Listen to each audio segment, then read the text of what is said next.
Children who have grown up in a post 9/11 world, you probably can divide them effectively into, say, two groups.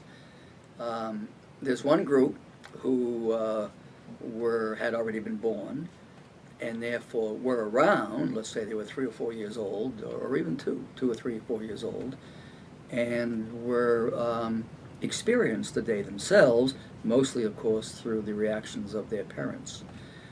For them, obviously, this became established deep in their memory banks, in their emotional brain, and some of them, particularly if they were very close to the disaster. So, for example, if they lived in New York, somewhat near the impact, or they had someone in their family die on that day, then they witnessed, even if they were too young to really appreciate it, they witnessed the intense emotion of their parents. And for many of them, the anniversaries of that disaster, which might include the death of a parent or a family member, are also very meaningful, and they may have some of the same feelings.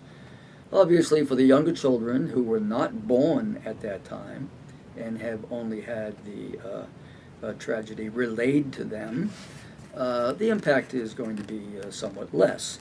Many parents wonder, what can they tell their children, particularly children who were perhaps too young to really appreciate the tragedy of 9/11 or weren't even born.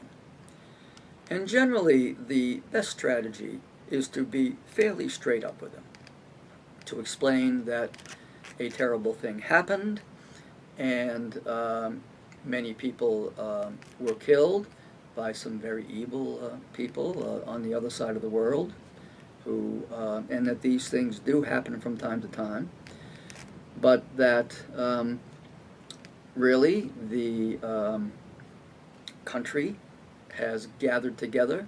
It's a very strong country, and we're dealing with these people to attempt to make sure that this does not happen again to the best of our abilities.